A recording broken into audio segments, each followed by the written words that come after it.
ben. Öğretmenlerin platformu. Burada çok önemli bir ağırlıyor olacağız az sonra. Bundan sonraki sunumu İngilizce yapıyor olacağım. Zaten az önce anonslarda takip ettiğiniz kadarıyla bir Türkçe çeviriyorlar. Eğer kulaklıklarınız varsa ve Teams sistemine kaydoluyorsanız Türkçe çeviriyi görüyor olacaksınız. Bununla birlikte zaten ekranda yansıyan sunumda Türkçe olacak. Umarım herkes için son derece anlaşılır olur. Then I will continue in English now. So it's my distinct pleasure to be the moderator of this awesome keynote speech at the 13th Physical Education and Sport Teaching Congress. Today I have this privilege and I will be moderating the speech of a leading scholar whose research fundamentally shifting our perspective about how we think about teaching and learning. Dr. Fletcher's research effort is focused on the concept which he is here today to discuss with us, meaningful physical education. So this pedagogical approach challenges us to use the quality and meaningful experiences of our students as the primary filter for all of our instructional decisions. He addressed today moving beyond justification, enacting meaningful physical education in practice. So I will also need to highlight that there will be a practical workshop tomorrow about meaningful PE. So you will be learning more about this. So his speech promises to not only articulate the principles of this pedagogy, but also provide compelling real-world examples that have led to widespread and lasting change in physical education. Please give a warm welcome to Dr. Fletcher. Let's give a big round of applause. Thank you very much for joining us today. So you have the scene and mic now. Thank you. Merhaba and teşekkür ederim. It's a real pleasure to be here, and thank you, Fatih. So, my name is Tim Fletcher. Even though I am from Canada, I grew up in Australia. So my accent might do funny things for those of you for whom English is not, you may not be familiar with. But I'm delighted to be here in Ankara today. My talk is titled An Outline for a Pedagogy of Meaningful Experiences in Physical Education, and I am excited to see a number of other sessions from colleagues who are also going to focus on the idea of meaningfulness. I would like to give special thanks to the organizing committee for inviting me to talk with you today, and to attend the conference, to the university for hosting, and to all of you for being here. This is far more people than I usually speak to my students. There's more empty seats in my classes typically. I would especially like to thank Fatih, the event, for coordinating a lot of things to enable me to be here, to Chana and Deniz for hosting in Ankara, and to Sarah for translating the talk today. On the note of translating, the slides were translated using Google Translate, so I apologize if there are mistakes in how things are interpreted, and I blame Google. You can access the slides and notes in Turkish or in English from the QR codes there if you want to read along now, or if you want to access them later. And the slide deck has links that you can access, so you're welcome to access either the Turkish or English version.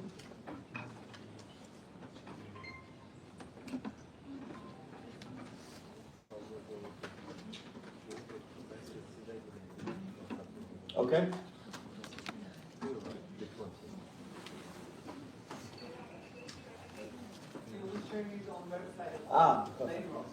Okay. I will continue. So I am a professor of physical education at Brock University, which is in the province of Ontario in Canada. Brock University is located on the traditional territory of the indigenous Haudenosaunee and Anishinaabe peoples, many of whom continue to live and work there today. This territory is covered by the Upper Canada Treaties, and is within the land protected by the Dish with One Spoon Wampum Agreement. The Indigenous people of Canada have lived on these lands for thousands of years before white settlers arrived, and there is a significant effort by Canadians to move towards truth and reconciliation with Indigenous peoples by confronting the past and the injustices experienced by Indigenous people since the time of European settlement. Brock is considered to be the University of the Niagara region. I'm sure many of you have heard of or may have even been to Niagara Falls before, and our university is located very close to the waterfall. Niagara is also home to a thriving agricultural sector, and we have a healthy wine region with more than 100 wineries. So if you like waterfalls or wine, I would be happy to host you at Brock if you would like to. Okay, I would also like to emphasize that the research and ideas I'm presenting today are very much the result of a team effort involving many colleagues in universities and schools. Most significantly, the work here has been done collaboratively between myself and Deirdre Nicroineen, who will be presenting this afternoon, Stephanie Benny and Doug Gleddy, a number of teachers who work in public schools, and graduate students at several universities. There are a number of other colleagues I would like to name, but due to time I will try my best to acknowledge their work through the presentation. Over the past decade, our research team has been trying to frame meaningfulness in terms of three main considerations: why, what, and how. And in the presentation today, I will roughly follow this outline, asking you to think about why students should be participating in physical education and how meaningfulness can help us answer that question. What should they be experiencing in physical education or learning, and how meaningful experiences can help us answer that question. And then how can teachers support students in having these experiences, and how might meaningful PE help us to answer that question. So taken together, the research that we have done on meaningful PE has been very much focused upon the last of those questions, the how, with an aim to support teachers in how they can be intentional in prioritizing the meaningfulness of children's experiences in physical education.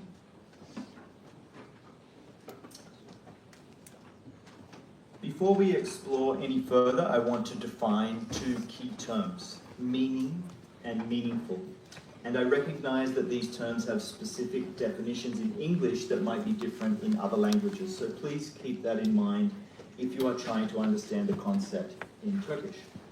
For something to be meaningful, it carries a particular type of meaning, or it has meaning with special value attached to it.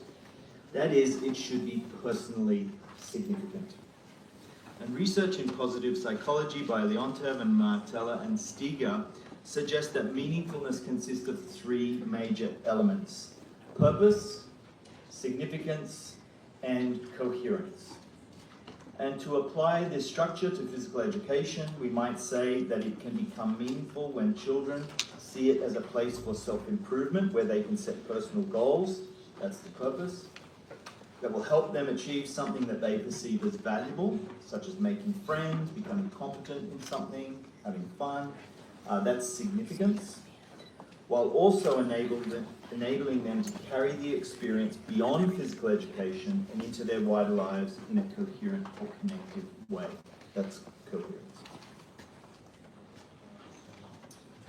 So some children might struggle to express or understand what meaningfulness means, so there are some other words in English that are similar. These are the interpretations in Turkish. So significant, important, memorable, or valuable. We have an example of a research paper on the right-hand side where we showed how one early childhood teacher used the word important to convey the same idea as meaningfulness with a class of 3 to 4-year-old children. So these words might help you make connections to other relevant words in Turkish. And you can see from the two bullets at the bottom, the word significant is the best suited to capture the idea of meaningfulness in Spanish and in Portuguese So those are the interpretations that they are using for meaningful PE in Spanish and Portuguese respectively. So a translation using the AI website DeepL produced these two translations for the phrases meaningful experiences at the top and significant experiences at the bottom. Hands up if you think the version at the top makes sense in Turkish. Okay, a few. Hands up if you think the version at the bottom makes the most sense in Turkish. Hangisi daha fazla anlam ifade ediyorsun? Üstteki ifadenin anlam ifade. Altları ben buraya yöneltiyorum. Üstü anlamlı deneyim. Make sense? Maybe, maybe not. Okay. So now that we have defined meaning and meaningful and the differences between those two terms, we can now think about that question that deals with why. So why should children be participating in physical education? And why should we focus on this idea of meaningful experiences to help us answer that question? In many physical education policy documents around the world, a primary goal of physical education is to instill in young people a lifelong commitment to be movers, to be physically active. Yet, many current forms of physical education are not achieving this aim. Students who feel negatively about physical education often claim that it lacks personal meaning and is detached from their lived experience due to a misplaced emphasis on obesity reduction, fitness outcomes, and a limited range of sport techniques. And as a result, important questions are raised about the value of physical education in a young person's education and the ways that it can contribute to the quality of life and well-being of those children. So to address the main problems in contemporary physical education, Ennis claimed a need to develop programs that are tailored to promoting how students find physical education personally meaningful. And in terms of justifying a focus on meaningfulness and meaningful experiences, we are drawn to thinking about the ways in which meaningful experiences can enhance an individual's quality of life, whether that be in physical education or in other parts of their lives. So in terms of thinking about why children should be participating in physical education, we think that physical education is not just about helping children to play more or to be better at sports or dance or gymnastics. It is more about the quality of their experiences of movement, the relationships that they develop with other people in movement contexts, the feelings, the playfulness, the emotional attachments, and experiences of movement and its context, and the ways in which these experiences make our lives better. So as Scott Kretschmar says, one of the greatest things about physical activity and play is that they make our lives go better, not just longer. It is the quality of life, the joy of being alive. This is the main idea. Moreover, and very conveniently, evidence suggests that enjoyable, intrinsically motivating, personally meaningful experiences are very strong predictors of lifelong engagement in healthy, physically active lifestyles. But they are a secondary outcome. In the presentation to this point, I have tried to offer an argument that justifies a prioritization of meaningfulness in physical education. I should also note that our research team is not the first to propose this idea, and we acknowledge that our work is built on that of many others in physical education over a number of decades. The examples that I provide here are only some, and of course, they are only in English. We are sure there are numerous other examples in other languages.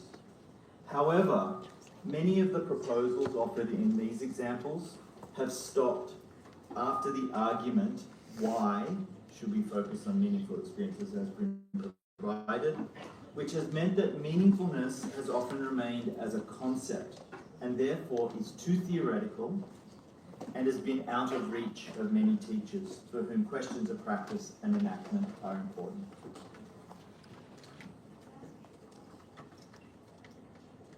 So based on these definitions of meaningfulness, it's important at this time to ask yourselves or each other about the ways that meaningfulness is or is not present in the Turkish curriculum. You obviously have a far better understanding of the Turkish curriculum than me, but from what I was able to find, I gather that since 2007 there have been several attempts at curriculum renewal. And in these examples of renewal, there may be some indications of the role of meaningfulness, even if it is not explicit. For example, it seems that there have been changes in terms of how constructivism might guide teachers' decision-making. There's a greater emphasis placed on the role of physical education in helping students become active for life, and most recently, in positioning values education at the forefront of Turkish educational priorities. Each of these examples has the potential to align with the ideas about meaningfulness, as you can see on the slide. And in particular, the definition of values that is quoted from the Gogut paper is explicit in the links between values and meaningfulness, suggesting that values can help to make people's lives meaningful. So while this might hint at some potential for how meaningfulness is already present in the Turkish curriculum, I encourage you to inquire further into identifying what you see as obvious links, as well as those that might clash or misalign.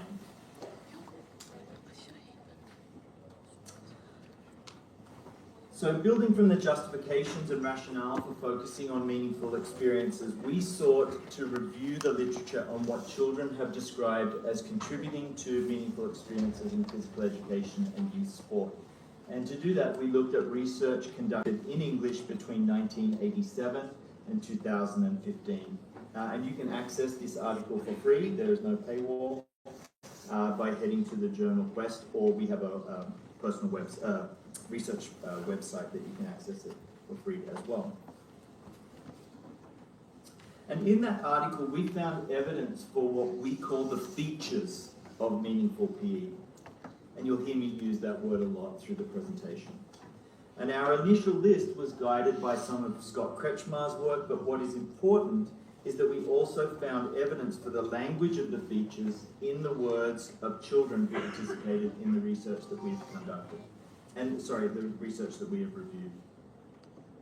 Now, meaningfulness is subjective for individuals and for specific experiences. However, we were looking for patterns and common descriptions that could help us and teachers make sense of what children tend to find meaningful. In the list there and the diagram, you can see we found evidence of children describing their experiences in physical education as being meaningful when it involved positive social interaction, offered an optimal level of challenge, allowed them to develop motor competence, was fun, and where they could see that what they were learning was relevant to their lives. It doesn't have to be all of those things together at the same time, different things at different times. While this list is helpful as a starting point, we urge some caution and care with thinking about these features as ways to help teachers. So we see this list as helping teachers to begin discussions about meaningful experiences with their students. But this list is not meant to be thought of as a final or finished product. So it's important to keep an open mind when you're talking to students about what they describe as meaningful and taking their descriptions seriously. And several researchers have taken up this advice and have found evidence for arguably new features since we published that article, such as adventure, inclusion and belonging, and relief. And we also imagine that things like self-expression might come up quite often along with some others, including a term used by Kretschmar, which is delight. And it's something long-lasting and really impossible for a teacher to plan for. And we have gone back and forth on the role of the features in helping teachers prioritize meaningful experiences, but have arrived at some consensus about their value in helping teachers get started with meaningful PE. Many teachers find the language of the features to be accessible, in that they're easily understood by teachers, and in turn, they have said that many students find that language accessible. They're easy to understand and use. And what that helps to do is to create a shared language of meaningfulness in the classroom to build on further discussions. So paying attention to and being aware of the features of meaningful experiences is one of the major components of meaningful PE. The features have often been used to describe meaningful PE. However, we view them as, I said, that helpful way to develop a shared language of meaningfulness. Our research has not necessarily focused on what children find meaningful, as, again, researchers have looked at this problem for many years, especially through using phenomenology. While the features are an important part of meaningful PE, they are not the sole part, or I would argue even the most important part. The major gap in research on meaningfulness from our point of view has been a lack of practical guidance to support teachers in their work. And this is a point that was outlined by FLETCHER in that quote.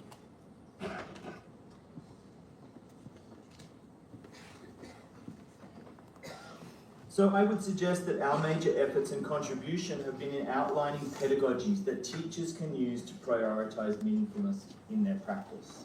So we might then say that meaningful PE is not so much a theoretical or conceptual framework, it is a pedagogical framework, with teachers' work with students at its heart. And much of the conceptual and practical grounding from meaningful PE is evident in this paper, which again is open access, there is no paywall, and you can access that in physical education and sport pedagogy if you are interested. So in the paper, we drew largely from John Dewey's theorizing and social constructivism to show that based on our understanding of what children often find meaningful in physical education, these experiences can be facilitated by teachers using pedagogies that could be considered democratic and reflective, the main elements being what you see there on the slide. So democratic pedagogies include teaching strategies that are inclusive of all children, they support their autonomy, allow them to make decisions about their learning, use their voices to advocate for themselves and those of others, and help them make explicit connections between what they are doing in physical education and how they can find similar experiences in accessible ways in their local communities. Reflective pedagogies use an understanding that in order to think about desirable futures, goals should be set that are based on assessments of their past and present experiences. And these approaches seem to work well in that there is evidence that these pedagogies help facilitate meaningful experiences. And so to sum it up, the main idea or objective of meaningful PE is to support teachers in placing meaningful experiences as the main filter for their pedagogical decision making. And in turn, we hope that by learners becoming aware of what they find meaningful and possibly meaningless, that they are able to advocate for themselves and others in seeking further opportunities for participation because they see that these experiences enhance the quality of their lives.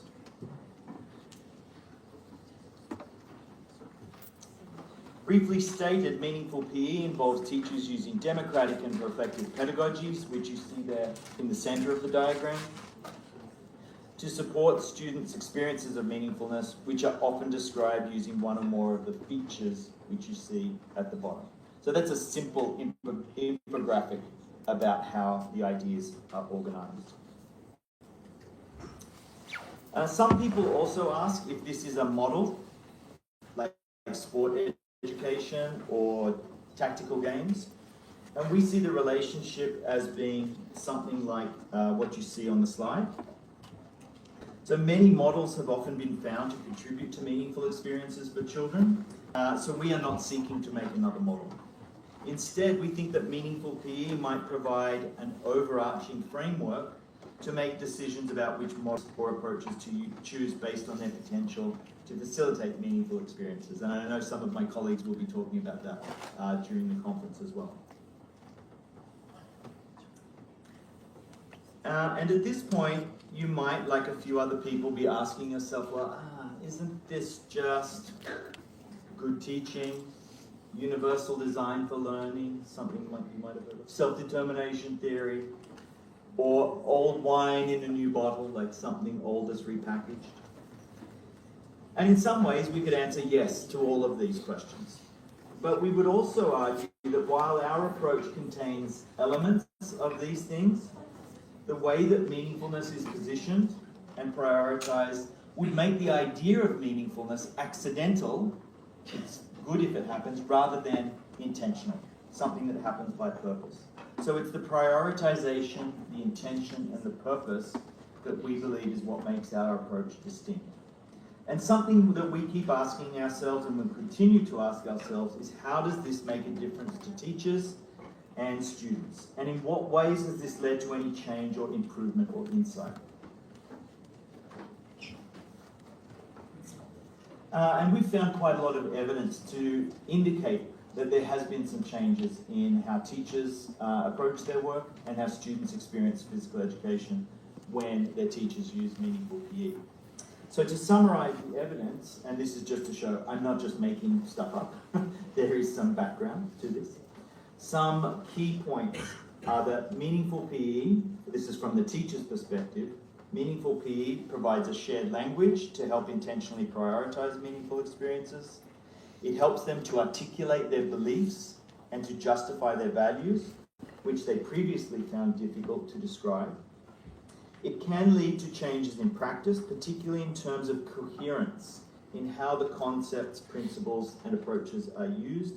And from the teacher's perspective, it supports student learning and engagement.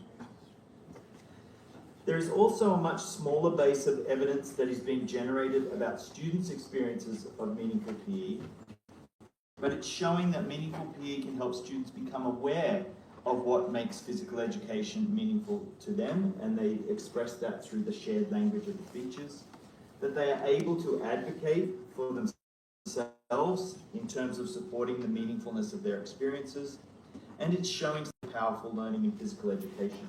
And this focus is really the main line of inquiry that we are working on at the moment, especially in terms of how teachers' actions inform students' experiences. And several new lines of research have appeared in the last 12 months or so on meaningful PE, with several themes that you might see there. So there's welcome attention to gathering evidence of teachers' enactment of meaningful PE across contexts, with active inquiries occurring in the countries you see there. Several studies have used the features of meaningful PE to develop quantitative scales for measuring students' experiences. Several researchers in Scandinavia have been arguing for greater attention to be paid to the role of embodiment in meaningfulness. And following a longitudinal analysis of teachers' participation in a CPD initiative, we are able to connect teachers learning about meaningfulness with students' experiences based on their teachers' enactment of the approach. And another recent advance in how meaningfulness and meaningful PE is seen in several new curriculum and policy documents from around the world. For example, teachers offering or providing meaningful learning experiences is considered now an essential element of the Canadian Physical and Health Education teacher competencies. Standard 4 in the recently released Shape America national standards sees students develop abilities to reflect on and assess the meaningfulness of their movement experiences as part of one of their requirements. In Indonesia, meaningfulness is a central pedagogical priority for new national physical education teacher education standards, which are also being adopted by the ASEAN network of 10 countries in Southeast Asia. And in Ireland, the Wellbeing Subject positions meaningful experiences as one of its main aims. And while this suggests that meaningfulness is considered to be an important focus of many curricula around the world, and it's coming to be seen as a vital way for physical education to make an impact on students and their lives inside and outside of school. For people who identify primarily as teachers in the audience, the next part is far more practical. I'll try to give some descriptions and examples. So a lot of people who are open to the ideas of meaningful PE to say, okay, this makes sense to me, they might say then, well, what does it look like? Show me a lesson. and we are working on developing some videos of teachers using meaningful PE, which we hope to release before the end of this year. I got the first draft in my email yesterday, so it's on its way. But in the meantime, we can consider what a lesson using meaningful PE might look like. And this slide provides a very brief, surface level overview, and I'll break each section down in the next few slides. So if we think about a typical lesson involving an introduction, a body, and a conclusion, that's what I'll address. So when using meaningful PE, we suggest starting a lesson by drawing students' attention to the meaningfulness of their previous experiences with similar content in previous lessons. For example, after stating the content and learning objectives for the lesson, the teacher might ask, when you think about when you have done, for example, dance, basketball, gymnastics, swimming, in the past, what stands out to you as making those experiences positive or enjoyable? And the students might respond by saying things like being with my friends, learning new skills, learning something that I can do at home or on the weekend, those types of things. What is important here is that all of those students' responses are valid. There are no right or wrong answers. But if teachers have an understanding of things that tend to make PE meaningful, the features of meaningful experiences, you can often draw patterns and see that often those features are represented in children's responses. Often, but not always. So it requires some flexibility. And then based on a discussion of those previous experiences, students are asked to set themselves a goal for the lesson. This is forward-thinking reflection. They can share it with a partner or a peer or write it down. And this can be very motivating for participation. Within the body of the lesson, teachers use their knowledge of various pedagogical approaches to select those that best align with the democratic principles of being inclusive, supporting children's autonomy, providing voice and choice, and helping students to see how they can use what they are learning in their local communities. One good place to begin is with choice. Students have responded to us by saying that being given choice was very, very important to them. Teachers can begin by offering closed choices. For example, would you like to do this warm-up or that warm-up? Would you like me to choose the group that you are working with, or would you like to choose your group? Those are choices. And then, as children get used to making choices, you can then progress to more advanced choices about who they work with, for how long, with what equipment, based on what rules, or what tasks they will focus on. And often this requires the teacher letting go of some control. It can be quite difficult. And you can see some practical examples of using student voice as an approach that aligns with democratic principles in the link there. And many established pedagogical models contain principles that align very well with democratic principles. Other things to consider when using democratic pedagogies are providing students with specific guidance about how they can take what they have learned outside of PE into their lives. So this might be opportunities to participate in a physical activity at the school, for example in clubs, or in their local communities. And this helps them see how PE can make their lives coherent, lives between school and their lives outside of school. So they see what they are learning in school as being relevant and valuable. And also, it might be worth considering offering students some free choice about what they would like to do. Now, one point of caution is that choice and free time does not mean the teacher saying, do whatever you want. It's choice, or free choice, but with some parameters. If it's just do whatever you want, that's like recess or lunchtime. The conclusion to a lesson would involve students reflecting on their experiences, using the features to guide that reflective discussion.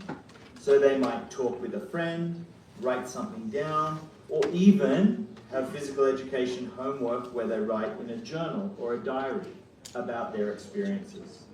They should also revisit the goal that they set themselves at the beginning of the lesson to assess and evaluate their participation. Think about what made their experience meaningful or not. This is a really interesting example of how one teacher has used the features of meaningful PE for reflective discussion. His name is Ty Riddick. He's a teacher and PhD student in Canada. So these slides, you can see, he has them on a whiteboard with magnets and will put them up or down based on different students' experiences. It will be different for everyone, but what helps children understand is what makes something meaningful to them or not, and they can begin to use that language themselves. Cool. That would be from a different student, okay? To conclude, I hope that you have been able to see how we have used the ideas of the why, the what, and the how of meaningful PE to outline a pedagogy for meaningful experiences in physical education. I also hope that you can see some evidence that is being accumulated to support the enactment of some of these ideas by teachers working with children in schools. And finally, I hope that you might already see some of these ideas in your practice.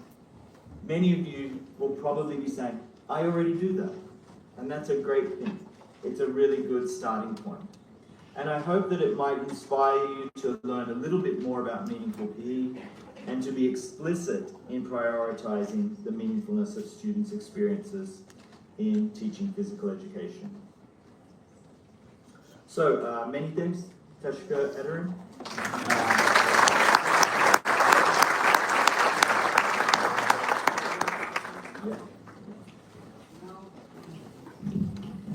Now it's time for Q&A session. Eğer bir sorunuz varsa bunu Türkçe'de aktarabilirsiniz. Hem ben de ayrıca çeviririm. Ama zaten çevirmenimiz var. Sanırım bir tane soru var. Mikrofon dağıtabilecek miyiz yoksa ben kendi mikrofonumu feda edebilirim hızlıca?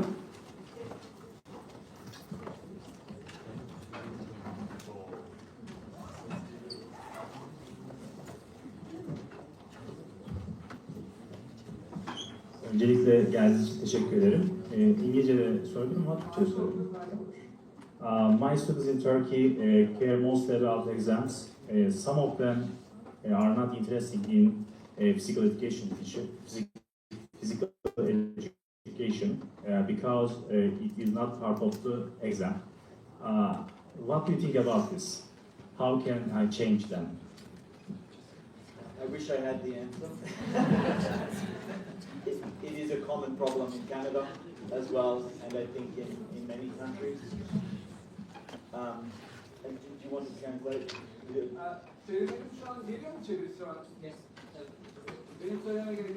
I think she's already ready. Thank you, sir. Okay. So I can answer that question in a number of ways because potentially students aren't finding physical education meaningful. They are finding other things more meaningful in their lives, whether that means because it's going to help them get into university or their parents don't value it. These are really, I think these are problems that all of us deal with. I would say one potential way to perhaps start addressing this is for students to be able to identify movement, physical activity and physical education as a really important and valuable part of their life to the extent that they can't let it go because it is so important to them. But we have so many competing agendas and priorities. I think a lot of the time it's not just the students making those decisions. Yeah, it's many others. But I face the same. So yeah, I empathize. Bu arada çevireye ihtiyaç yok değil mi? Tekrar sorayım. Türkçe çevireye ihtiyaç yok değil mi? Şu an var mı?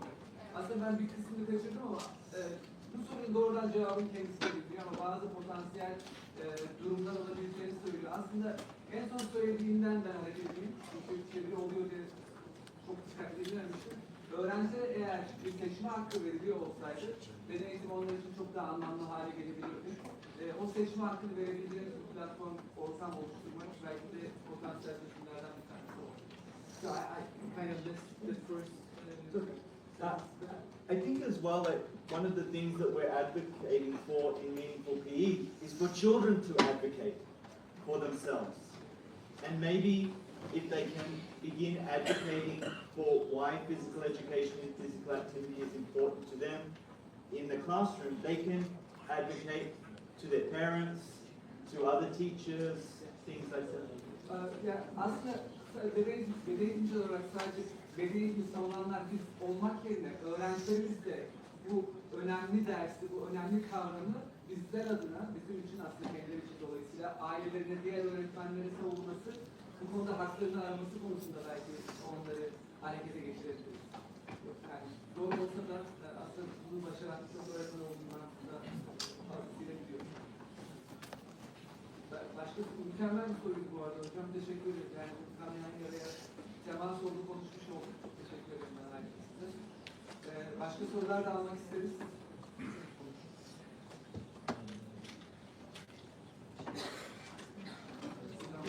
Mikrofon geliyor.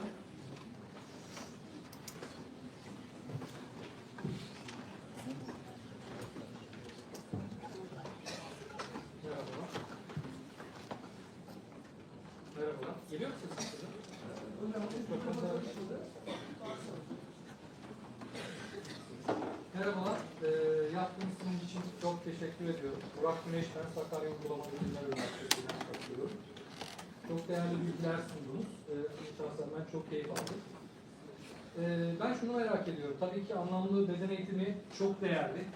Anlamlı beden eğitimi dersini, beden eğitimi derslerinde yapılandırmak oldukça değerli. Kanada'da anlamlı beden eğitimine olan algı nasıl? Veliler açısından, diğer paydaşlar açısından, bir okuldaki beden eğitimi öğretmenleri değil, diğer öğretmenler açısından bunun değerinin ne kadar farkında, bunu ne kadar başarabiliyorsunuz orada? Buna yönelik stratejileriniz var mı? Ya da durum nasıl? Aslında bunun hakkında bilgi almak istiyorum. Teşekkür ederim. The main question is, what is the planning context in terms of meaningful PE? So, what are the insights or reflections from the parents or the other teachers? Yeah, thank you for that question. So we have been working with, I would say, a small group of teachers. But many of those teachers we have been working with now for 6 or 7 years. So the ones who we have been working with for a longer time are now seeing this embedded in their practice. It becomes normal in what they are doing. Aslında küçük bir grup öğretmenle çalışsalar da o grupla yaklaşık 6-7 senedir birlikteler ve anlamlı beden eğitimi uygulamaları aslında normalleştirilmiş durumlara tam anlamıyla kendi pratiklerine aktarmış, yansıtmış durumda. A couple of things stand out. From some experienced teachers that we have been working with, when we presented the ideas, they like, oh, this describes what I have been trying to say for years. So, özellikle deneyimli öğretmenlere anlamlı beden eğitimi kavramını aktardıklarında çok pozitif bir geri bildirimde karşılıyor. Evet, uzun yıllardır tam aradığımız şey buydu tarzında bir geri bildirim veriyor. So it has given them assurance that their ideas have value and can be backed by a bigger Ya, aslında bu onların kendi fikirlerinin desteklendiğini ve değer gördüğünü gösteren de bir durum. So a lot of them, and this is something I said in the presentation, were doing little bits of this prior to learning about it, but now they feel it's more complete. Yani aslında küçük şeyler yapıyor olsa bu öğretmenler için sürecin ya da olanın tamamlanmış olduğunu, bütünselliği kavramış durumdalar. Öyle görüyorlar. So I think that's something that is one reason why meaningful PE has gained traction. Grip. Yeah. Yani bir direnç görmesinin temel nedenlerinden bir tanesi anlamlı beden eğitiminin. It's because, and I was saying this today, if teachers' practice is here, I'm not asking them to go over. We're not starting here and going there. Okay? Maybe start there and then it's close to what they already do. Ya zaten anlamlı beden eğitimi onların halihazırda yapmaktaki uygulamalarına, pratiklerine çok yakın stratejiler sunuyor. So you don't have any traction. No, we are getting traction. You did. Tamam. Yeah. Because it's not just one more big thing we're asking teachers to do. Aslında çok büyük şeyler istemiyoruz onlardan yapmaları konusunda. So those are the main things from the teachers. From the students now, what we are seeing with students in the classrooms of the teachers that we have been working with is when we ask them, what does your teacher do to make it meaningful? They use the language of the features that the teachers now use. So they can describe, my teacher makes it fun, she makes it challenging, he gives me ways that I can do this thing in the playground. Aslında özetlemek gerekirse öğrenciler tarafından da geri bildirim, öğrencilerin aslında öğretmenlerin kullandığı dili kullanmaya başladıklarını fark ediyor. So basically the students are reflecting the language of the teacher. Yeah. Aynı dili kullanmaya başlıyor. And that becomes very important because when a teacher can see that the students are not engaged in the lessons, we see them going over and saying, well, what's not working today? And the student can say, well, I'm not in a group with my friends. So I can go to my friends and make it a better lesson. So it now becomes a negotiation between the teachers and students. Artık öğretmenler, öğrenciler arasında bir uzlaşı görüşmesi sağlanıyor ki o eksikleri gidermek için. Mesela derse dahil olmayan öğrencilerle konuştuklarında, senin dahil olmadığın diye ne sorduklarında takımın dışında kalmak ya da arkadaşları birlikte olmamak yine anlamlı bir eğitimin kavramlarını dile getirdiğini söylüyor. I'll just finish the last thing is that Sonra, meaningful PE is not for everyone. If a teacher's vision, philosophy, aligns with some of the ideas, then it can work.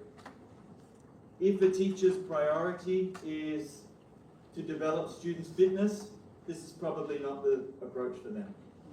anlamlı beden eğitiminin aslında herkes için olmadığını, eğer öğretmenin bakış açısı, felsefesi anlamlı beden eğitimi kavramlarıyla örtüştüğünde aslında etkili olduğunu söylüyor.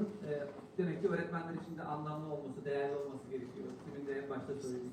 Yeah. So when it's in these curriculum documents, I'm a little bit because it's forcing it. But I think it's something if you see it, then it can work. I hope. Çok teşekkürler. Burada da bir soru var. Sağ olun Murat Hocam.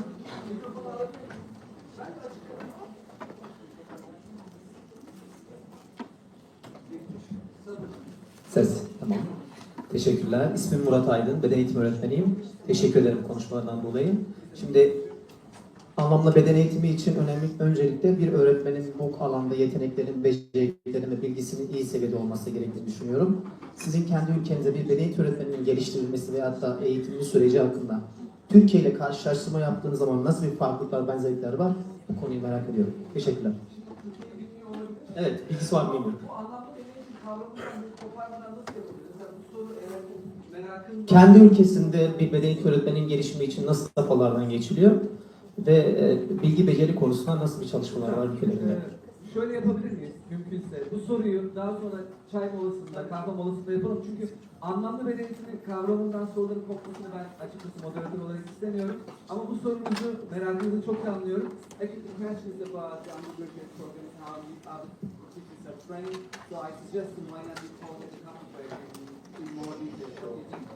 So maybe you can ask more comprehensive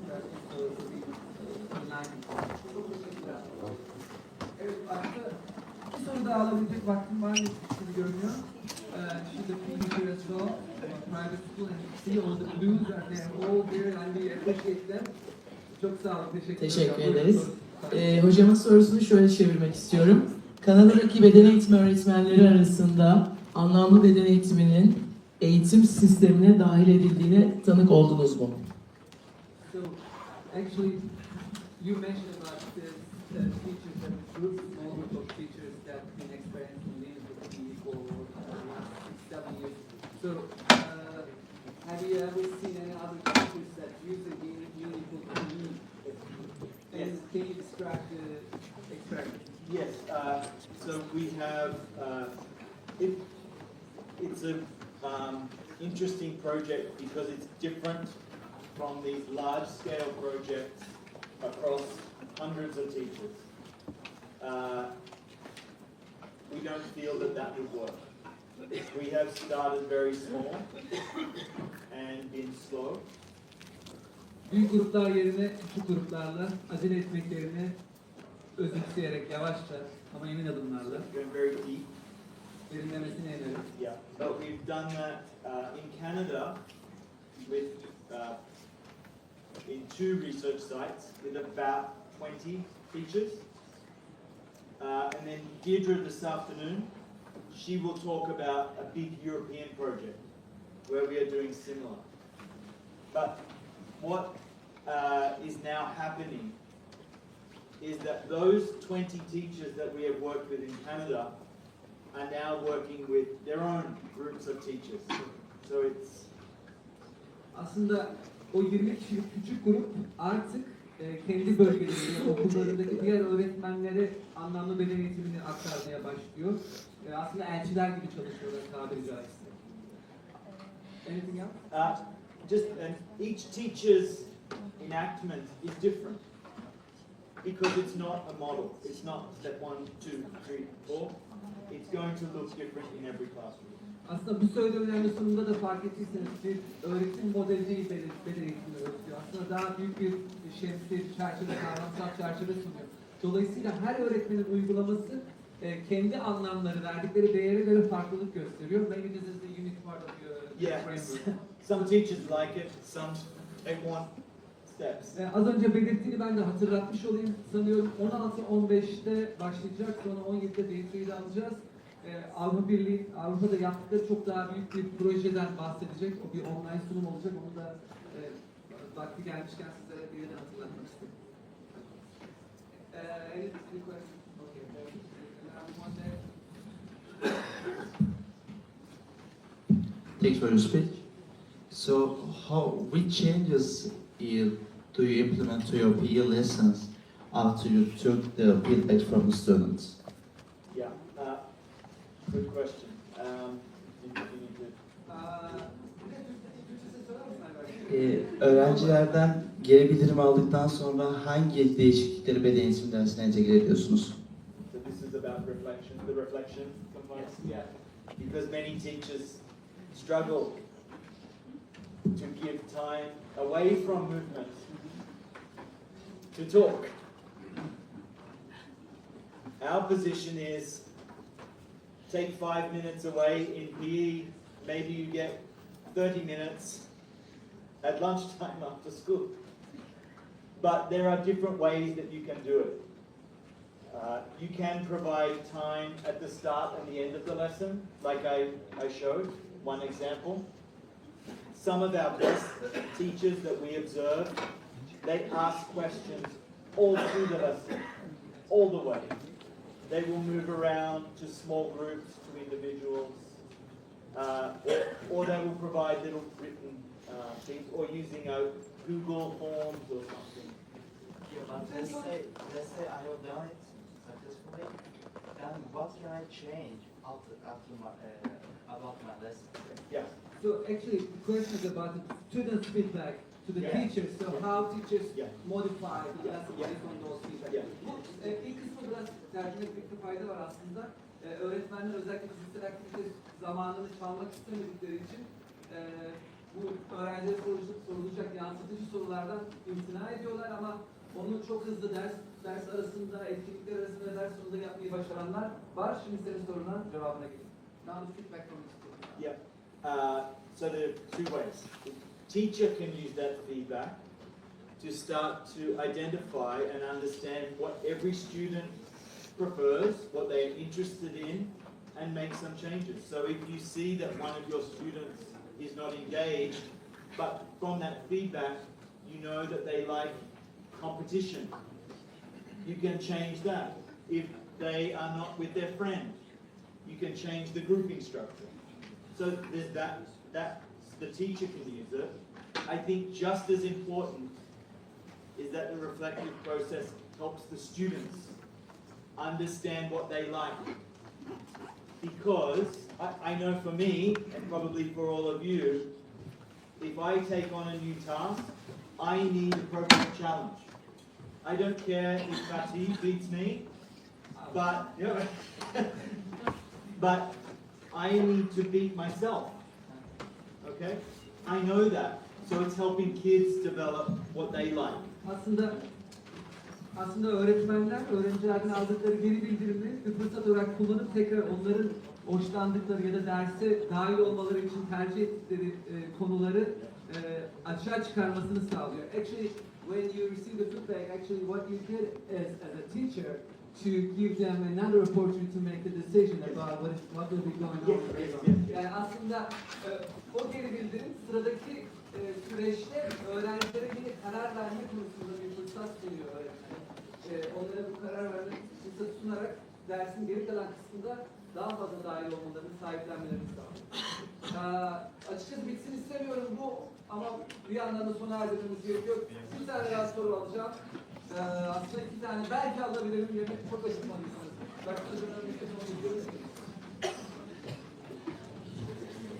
I just don't want this end. Thank you very much. I really enjoyed it. Everybody's coming. Thank you for the speech. Berkcan Boz from Ege University. Belki Türkçe devam etsem anlıyorum. Anlaşılması adına. Şimdi kavram meaningfulness yani anlamlı beden eğitimi biraz bireye odaklı bir kavram gibi duruyor. Bireye ses veren bir kavram gibi duruyor. İçerisinde aynı zamanda sosyal etkileşim, paylaşımlı dil ve local communities yani yerel yönetimlerin olduğu ya da yerel topluluklara katılım gibi kavramlar var ama bireye odaklı bir kavram gibi duruyor. Burada özellikle mesela gösterdiğiniz çizelgede bazılarında eğlenceye anlam biçen çocuk vardı, bazılarında işte fitness'a, challenging'e biçilen anlam vardı. Dolayısıyla ben mesela bir fitness'a anlam biçen bir öğrenci olarak eğlenceli ya da çocuksu bir etkinliğe katılım konusunda nasıl bir yaklaşım sergiliyorum? Aslında kavramın social ve constructive meaningfulness yani individual ve sosyal düzenle anlamlılığı hakkında evet. Sorumlular. Evet. Sana soru hakkı verdiğim için şu an çok ciddi bir şans yaşıyorum. Soru harika olsa da.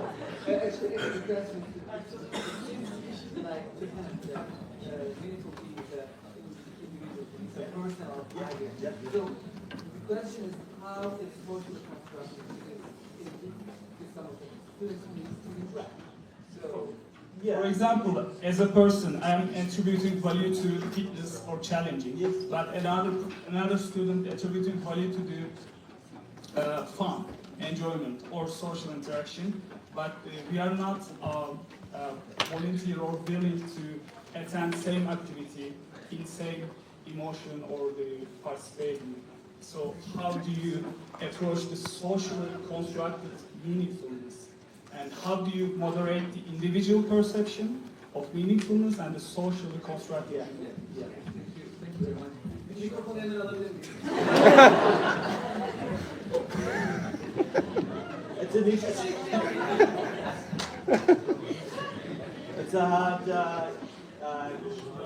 It's a hard question because meaningfulness is an individual, subjective component. Bu çok zor bir soru gerçekten öyle kişisel bir kavram, kişisel bir element. And that is one reason why I think there has been a lack of practical guidance because it's impossible for teachers to teach 30 different children in 30 different ways in the same classroom. O yüzden pratik rehberler sunulamıyor öğretmenlere çünkü 30 öğrenci varsa 30 tane farklı yol var demek. So what we have tried to do is to acknowledge the individuality of meaningfulness, Yapmaya çalıştığımız şey özellikle bu bireysel, o kişisel bakış açısını desteklemek. but also recognizing patterns, and there are a lot of patterns. Aynı zamanda örüntüleri de ortaya çıkarmak. Aslında belki de o equalizer'da gösterdiği şeylerde 5 tane eleman vardı, öğe vardı. Aslında onlar da o örüntüler, yani öğrencilerin gruplaştığı şey. So the teacher needs to be aware of the patterns, and you can almost predict some of the features will come up. But that's why I say, but also be open to new, different things that come up, because it will be an individual aspect. Öğretmenler bu kişisel farklılıkların farkına varıp aslında sürekli gözlemleyip buna yönelik bir hareket etmesi gerekiyor. Aynı zamanda paternler de az önce sizin belirttiği gibi önemli. Son soru ama çok kısa bir soru alıyorum. Son soru alıyorum. Lütfen. Evet. Siz gonna be the last person. Okay. I'm sorry. No, you don't need to be sorry. Arkadaşlar sonra devam edin. Unutmayın. Yarın öğleden sonra da uygulamaları var. Orada da Paul'la konuşmuştuk. Geçtiğimiz sene staj yaptığım okulda 2 dönem boyunca öğrenci sesi pedagojilerini uyguladım. Hem ben hem de çocuklar yansıma süreçlerinde zorlandık. The last he was doing this practical experiential, so he applied meaningfully in that period. And the most difficult part was for him and his students is the reflection. Yes. Go on. Bu konuda hem öğretmen adaylarına hem öğretmenlere hem de öğrencilere ne gibi tavsiyeler veriyoruz? Yeah. Harika soru, özellikle kısa olmasından dolayı bağlı olması. Yeah. The teachers that we work with, they said it took 2 years to start feeling comfortable themselves, and then for the students to become prepared to do these sorts of things, because they could both see the value. Yani çalıştıkları öğretmenlerin en az 2 yıllık bir adaptasyon süreçleri olduğunu söylüyor. Aslında o hani az önce yavaş yavaş diye bir şey söylemişti ya, küçük gruplar ve sürecin tadını çıkararak devam ediyorlar. Belki de beklemek gerekiyor. So to change the students' educational experiences in one practicum, don't worry. It's hard, but persistence, and I think small. What did you like today? Some answers. Okay. Anyone like to make a suggestion for what we would like to do tomorrow? And then move on. Try and expand. Start small. Küçük adımlarla başlayıp sürecin tadını çıkarmak aslında en doğrusu. Çünkü bu bizim bir parçamız haline geliyor uygulamalarımızda. Çok teşekkürler. Enseyi karartmak yok, devam ediyoruz. Şimdi bu süreci tamamlıyoruz.